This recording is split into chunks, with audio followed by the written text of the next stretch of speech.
Item ಯಾವುದೇ ಇರಲಿ try ಮಾಡಿ ಆಚಿ ಚಿಕನ್ ಮಸಾಲಾ. ಆಚಿ ಚಿಕನ್ ಮಸಾಲಾ.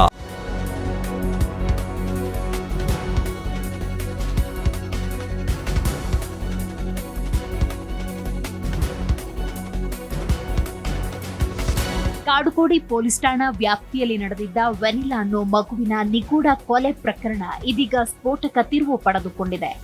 ಅನೈತಿಕ ಸಂಬಂಧಕ್ಕೆ ಅಡ್ಡಿಯಾಗುತ್ತಾಳೆಂದು ಪ್ರಿಯಕರ ಮತ್ತು ತಾಯಿ ತಮ್ಮ ಸ್ವಂತ ಮಗಳನ್ನೇ ಕೊಲೆ ಮಾಡಿದ್ರು.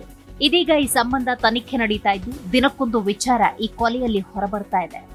ಹೆತ್ತ ಮಗಳ ಶವವನ್ನ ಕಾರಿನಲ್ಲೇ ಇಟ್ಟುಕೊಂಡು ಪ್ರಿಯಕರನೊಂದಿಗೆ ಸೇರಿ ತಾಯಿ ಬರ್ತ್ಡೇ ಆಚರಿಸಿಕೊಂಡಿರುವ ವಿಚಾರ ತನಿಖೆಯ ವೇಳೆ ಬೆಳಕಿಗೆ ಬಂದಿದೆ. ಕಳೆದ ತಿಂಗಳ 24ರಂದು ಸಂಜೆ 7:30 ಸುಮಾರಿಗೆ ಪ್ರಿಯಾಂಕಾ ಹಾಗೂ ಆಕೆಯ ಪ್ರಿಯಕರ ಮೋಹನ್ ಇಬ್ಬರು ಮಗುವಿನೊಂದಿಗೆ ತಮ್ಮ ವಿಲ್ಲಾದಿಂದ ಹೊರಬಂದಿದ್ರು. 25ನೇ ತಾರೀಕು ಪ್ರಿಯಾಂಕಾಳ ಜನ್ಮದಿನವಿದ್ದ ಕಾರಣ ರಾತ್ರಿಯೇ ಶಾಪಿಂಗ್ ಹಾಗೂ ಬರ್ತ್ಡೇ ಸೆಲೆಬ್ರೇಷನ್ ಮಾಡುವುದಕ್ಕೆ ಇಂದಿರಾನಗರಕ್ಕೆ ಬಂದಿದ್ರು. ರಾತ್ರಿ 8:30 ಸುಮಾರಿಗೆ ಇಂದಿರಾನಗರದಲ್ಲಿ ಪ್ರಿಯಾಂಕಾ ಶಾಪಿಂಗ್ ಮಾಡಲು ತೆರಳಿದಾಗ ಕಾರಿನಲ್ಲಿ ಮಗುವಿನೊಂದಿಗೆ ಪ್ರಿಯಕರ ಮೋಹನ್ ಮಾತ್ರ ಇದ್ದ. ಇದೇ ವೇಳೆ ಇಂದಿರಾನಗರದ ಐಸ್ ಕ್ರೀಂ ಪಾರ್ಲರ್ನಲ್ಲಿ ಮಗುವಿಗೆ ಮೋಹನ್ ಐಸ್ ಕ್ರೀಂ ಕೊಡಿಸಿದ್ದಾನೆ. 8:30ಕ್ಕೆ ಬಿಲ್ ಮಾಡಿಸಿರುವುದು ಪತ್ತೆಯಾಗಿದೆ.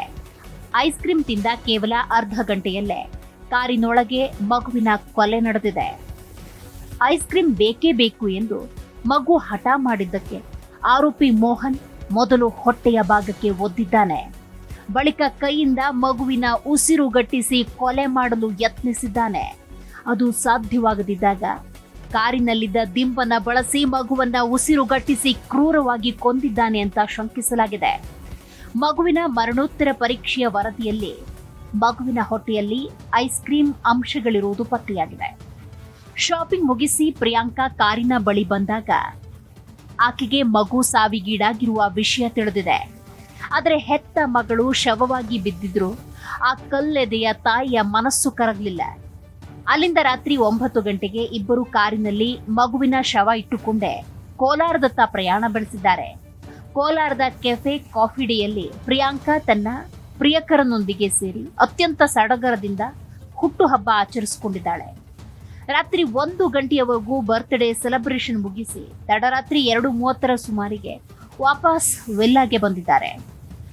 ಮರುದಿನ ಬೆಳಗ್ಗೆ 9 ಗಂಟೆಯವರೆಗೂ ಅಂದರೆ ಸುಮಾರು 12 ಗಂಟೆಗಳ ಕಾಲ ಮಗುವಿನ ಶವದೊಂದಿಗೆ ಆ ಇಬ್ಬರು ಆರೋಪಿಗಳು ಕಾಲ ಕಳೆದಿದ್ದಾರೆ. ಬೆಳಗ್ಗೆ 9 ಗಂಟೆ ನಂತರ ಮಗುವನ್ನ ಖಾಸಗಿ ಆಸ್ಪತ್ರೆಗೆ ಕರೆದೊಯ್ದ ಆರೋಪಿಗಳು ತಮಗೇನು ತಿಳಿಯದಂತೆ ನಾಟಕವಾಡಿದ್ದಾರೆ. ಅಲ್ಲದೆ ಮಗುವಿನ ಸಾವಿನ ಬಗ್ಗೆ ಕುಟುಂಬಸ್ಥರಿಗೆ ತಪ್ಪು ಮಾಹಿತಿ ನೀಡಿ ಕಟ್ಟು ಕತೆ ಸೃಷ್ಟಿ ಮಾಡಿದ್ದಾರೆ.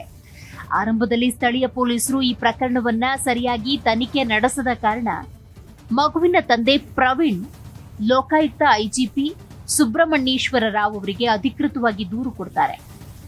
ಪ್ರವೀಣ್ ನೀಡಿದ ದೂರಿನ ಮೇರೆಗೆ ಪ್ರಕರಣದ ಮರು ತನಿಖೆಗೆ ಲೋಕಾಯುಕ್ತ ಅಧಿಕಾರಿಗಳು ಮುಂದಾದಾಗ ಈ ಎಲ್ಲ ಆಘಾತಕಾರಿ ಸ್ಫೋಟಕ ಸತ್ಯ ಹೊರಗೆ ಬಂದಿದೆ. ಆ ತನಿಖೆಯ ವರದಿ ನೋಡಿದ ಪೊಲೀಸ್ ಕಮಿಷನರ್ ಸೀಮಂತ್ ಕುಮಾರ್ ಸಿಂಗ್ ಪ್ರಕರಣದ ಕುರಿತು ಕೂಲಂಕುಷವಾಗಿ ಮರು ತನಿಖೆ ನಡೆಸುವಂತೆ ಖಡಕ್ ಸೂಚನೆ ಕೊಟ್ಟಿದ್ದಾರೆ. ತನಿಖೆ ತೀವ್ರಗೊಂಡ ಬೆನ್ನಲ್ಲೇ ಹೆತ್ತ ಮಗಳನ್ನೇ ಬಲಿ ಪಡೆದ ಪಾಪಿ ತಾಯಿ ಹಾಗೂ ಆಕೆಯ ಪ್ರಿಯಕರನ ಅಸಲಿ ಮುಖವಾಡ ಕಳಚಿ ಬಿದ್ದಿದೆ. ಸದ್ಯ ಮೋಹನ್ ಪೊಲೀಸ್ ಕಸ್ಟಡಿಯಲ್ಲಿದ್ದು ತನಿಖೆ ಮುಂದುವರೆದಿದೆ. ಹಾಗಾದ್ರೆ ಯಾರು ಈ ಬಾಲಕಿ ವನ್ನಲ್ಲ ದಾವಣಗೆರೆಯ ಶಿಕ್ಷಣ ತಜ್ಞ ಪ್ರವೀಣ್ ಹಾಗೂ ವಕೀಲೆ ಪ್ರಿಯಾಂಕಾರ ಪುತ್ರಿ. ಪ್ರಿಯಾಂಕಾ ತನ್ನ ಕಾಲೇಜು ಸ್ನೇಹಿತ ಹಾಗೂ ರಿಯಲ್ ಎಸ್ಟೇಟ್ ಉದ್ಯಮಿ ಮೋಹನ್ ಜೊತೆ ಸಂಬಂಧ ಬೆಳೆಸಿದ್ರು.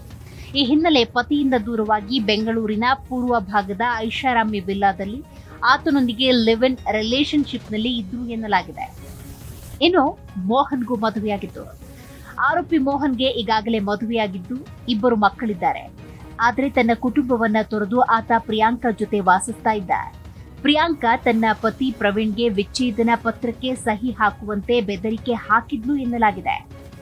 ಮಗಳ ಸಾವಿನ ನಂತರ ಪತಿ ಪ್ರವೀಣ್ ಜೂನ್ 4ರಂದು ಕಾಡುಗೋಡಿ ಪೊಲೀಸ್ ಠಾಣೆಯಲ್ಲಿ ಪ್ರಿಯಾಂಕಾ ಮತ್ತು ಮೋಹನ್ ವಿರುದ್ಧ ಕೊಲೆ ದೂರು ದಾಖಲಿಸಿರ್ತಾರೆ. ತನ್ನ ಮತ್ತು ಮೋಹನ್ನ ಖಾಸಗಿ ಜೀವನಕ್ಕೆ 6 ವರ್ಷದ ಮಗಳು ವೆನೆಲ್ಲಾ ಅಡ್ಡಿಯಾಗಿದ್ದಾಳೆ ಅನ್ನೋ ಕಾರಣಕ್ಕೆ ಇಬ್ಬರೂ ಸೇರಿ ಮಗುವನ್ನ ಹತ್ಯೆ ಮಾಡಿದ್ದಾರೆ ಅಂತ ಆ ಮಗುವಿನ ತಂದೆ ಪ್ರವೀಣ್ ಆರೋಪ ಮಾಡಿದ್ರು. ಈಗಾಗಲೇ ಪೊಲೀಸರು ವಿಧಿವಿಜ್ಞಾನ ಪ್ರಯೋಗಾಲಯದ ನೆರವಿನೊಂದಿಗೆ ಕಾರನ್ನ ತಪಾಸಣೆಗೆ ಒಳಪಡಿಸಿದ್ದು ಇನ್ನೂ ಹೆಚ್ಚಿನ ಸಾಕ್ಷ್ಯಗಳನ್ನ ಕಲೆ ಹಾಕ್ತಿದ್ದಾರೆ. ಪ್ರಿಯಾಂಕಾ ಸಿಕ್ಕಿ ಬಿದ್ದಿದ್ದು ಹೇಗೆ ನೋಡೋದಾದ್ರೆ, ಮಗುವನ್ನ ಕೊಂದು ತಲೆಮರೆಸಿಕೊಂಡಿದ್ದ ಆರೋಪಿ ಪ್ರಿಯಾಂಕಳಿಗಾಗಿ ಕಾಡುಗೋಡಿ ಪೊಲೀಸರು ಕಳೆದ 4 ದಿನಗಳಿಂದ ಸತತವಾಗಿ ಹುಡುಕಾಟ ನಡೆಸಿದ್ದಾರೆ. ಬೆಂಗಳೂರು ನಂತರ ಮೈಸೂರು, ಅಲ್ಲಿಂದ ಹಾಸನದ ಸಕಲೇಶಪುರಕ್ಕೆ ಹೋಗಿದ್ದ ಪ್ರಿಯಾಂಕಾ ಸ್ನೇಹಿತರ ಮನೆಯಲ್ಲಿದ್ಲು.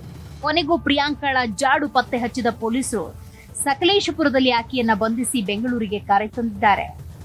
ಆದರೆ ಈ ಪ್ರಕರಣದಲ್ಲಿ ಪೊಲೀಸರ ನಿರ್ಲಕ್ಷ್ಯ ಕೂಡ ಕಂಡು ಬಂದಿದೆ. 6 ವರ್ಷದ ಕಂದಮ್ಮನ ಕೊಲೆ ಕೇಸ್ನಲ್ಲಿ ಪೊಲೀಸರು ಹೆಜ್ಜೆ ಹೆಜ್ಜೆಗೂ ನಿರ್ಲಕ್ಷ್ಯ ವಹಿಸಿದ್ರು ಅನ್ನೋದು ಎದ್ದು ಕಾಣ್ತಾ ಇದೆ. ಕೊಲೆಯಾದ ಕೆಲವೇ ದಿನಕ್ಕೆ ತಂದೆ ಪ್ರವೀಣ್ ಮಗಳ ಪೋಸ್ಟ್ ಮಾರ್ಟಮ್ ರಿಪೋರ್ಟ್ ಹಿಡ್ಕೊಂಡು ಕಾಡುಗೋಡಿ ಠಾಣೆ, ಎಸಿಪಿ, ಡಿಸಿಪಿ ಕಚೇರಿಗೆ ಅಲೆದಾಡಿದ್ದಾರೆ. ಆದರೆ ಯಾರ ಕಡೆಯಿಂದಲೂ ಸರಿಯಾದ ಸ್ಪಂದನೆ ಸಿಕ್ಕಿರಲಿಲ್ಲ. ಹೀಗಾಗಿ ಲೋಕಾಯುಕ್ತದ ಮೆಟ್ಟಿಲೇರಬೇಕಾಗಿತ್ತು. ಅವತ್ತೇ ತನಿಖೆ ಶುರು ಮಾಡಿದ್ದ ಲೋಕಾಯುಕ್ತ ಅಧಿಕಾರಿಗಳು ಸ್ಫೋಟಕ ಮಾಹಿತಿ ಬಯಲಿಗೆಳೆದಿದ್ದಾರೆ.